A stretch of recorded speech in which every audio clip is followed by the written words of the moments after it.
আমি সবাইকে স্বাগত জানিয়ে আজকে মাগুরা সদর উপজেলার কাটাখালী বাজারের একদম নিকটে ইখলাস মোল্লার বাড়িতে। এই ইখলাস মোল্লা একজন গোখামারি। এই গোখামারি উনি একজন বেকার ছিলেন।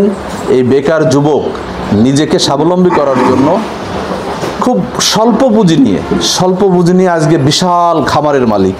এই বিশাল খামারের মালিকের খবর আজকে কেন আমি আপনাদেরকে জানাতে এসেছি, কারণ আমাদের কোরবানি ঈদ খুব সন্নিকটে। আর মাত্র আজ থেকে 9 দিনের মাথায় কোরবানি ঈদ হতে যাচ্ছে। সেই কোরবানি ঈদে এই গোখামারিদের একটা চাহিদা বাজারে খুব দেখা যায়।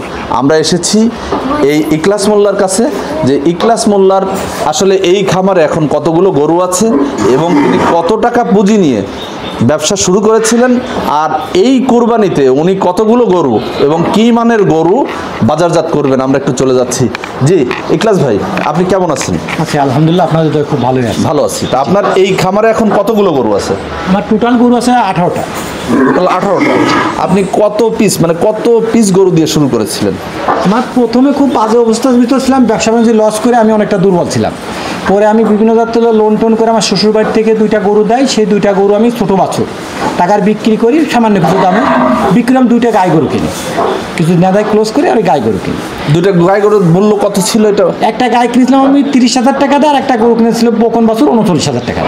এই 30,000 এবং 39,000 এই 2টা গরু দিয়ে কি আপনি আপনার খামার শুরু করেছেন? হ্যাঁ, আমার তো এই 2টা গরু থেকে শুরু। এখন ওদের বাচ্চা টাচ্চা আছে, সেইভাবে আর কি আল্লাহর রহমত আপনার 18টা হয়েছে। আপনি কি প্রতি বছর ঈদের সময় গরু কি বিক্রি করে থাকেন?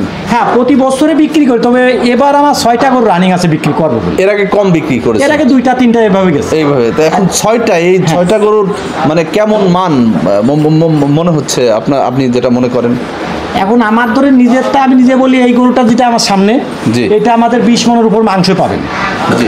আর ওই যেগুলো আছে ওগুলো পাওয়া যায় এখন 16 মন, কতটা 15 মন, কতটা 10 মন, এরকম লাইফ ওয়েট হবে। তো যাই হোক, এখন আমার এই মোট 6টা গরু বিক্রির মতো আছে। 6টা গরু আপনি এখন বাজারজাত করলে এই যে আপনার যেটা 20 মন হবে, এটার বাজার মূল্য এখন কত আপনি চাচ্ছেন?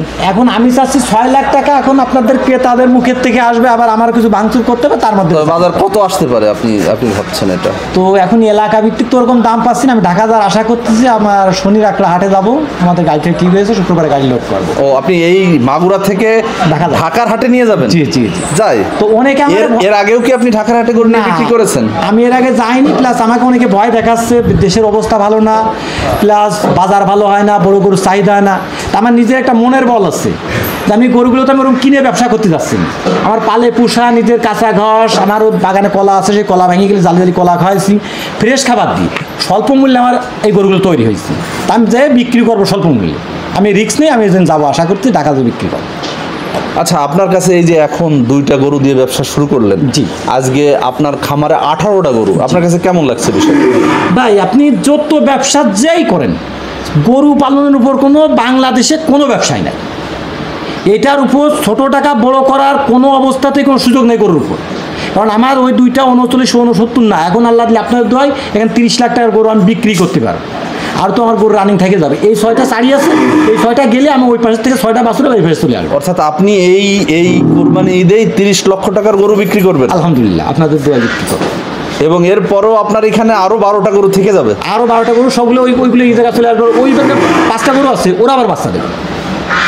ওগুলো গভীর আছে? হ্যাঁ, ওই যে পাশে দেখেন। অর্থাৎ বোঝা যাচ্ছে যে আপনার খামার থেকে যে 6টা বেরোবে এবং ওই 5টা বিক্রি হলে আবার 17-18টা গরু পরিপূর্ণ হয়ে যাবে, এটাই আশা করি। আমি মনে করেন যে 2 মাসের ভিতরে আমার গ্যাপ পূরণ হয়ে যাবে। 2 মাসের ভিতরে? হ্যাঁ, ওই যে সবগুলো 5টা বাচ্চা দিলে তো আবার 5টা বেরিয়ে আসতেছে। 6টা গেলে। আচ্ছা, এই খামার কি আপনি কোনো লোকজনদের পরিচালনা করেন না নিজেও করেন? না ভাই, এটা সম্ভব না, আপনি লোক দিয়ে করলে হবে না। আমার নিজে এটা ব্যবসার সাথে জড়িত। আমার সকাল আমার ওয়াইফ করবে, 8টার থেকে ধরেন 10টা 11টা পর্যন্ত উনি করবে।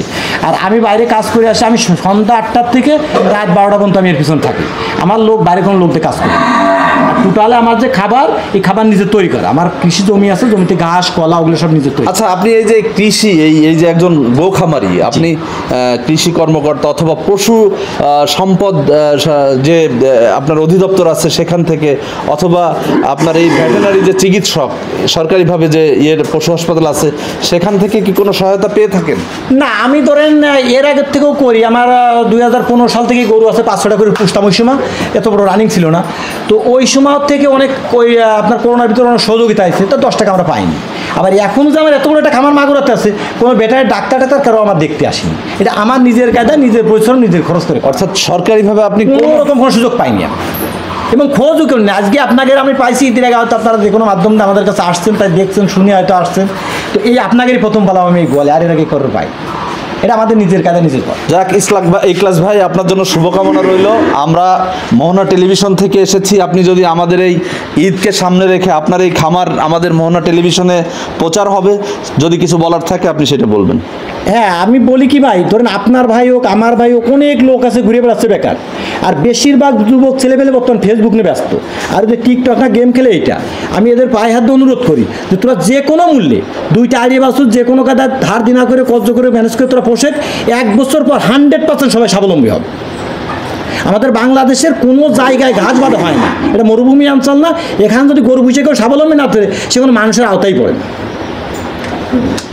দর্শক, আমরা ইখলাস ভাইয়ের এই যে গো খামার, যেটা এই খামারের শুরু থেকে শেষ পর্যন্ত এবং আজকে পর্যন্ত কি অবস্থায় আছে শুনলাম। আবারও কোনো দিন কোনো বিষয় নিয়ে আপনাদের সামনে উপস্থিত হব। আমি এইচএন কামরুল ইসলাম। ততক্ষণ পর্যন্ত সবাই ভালো থাকুন, সুস্থ থাকুন, এই প্রত্যাশা রইল।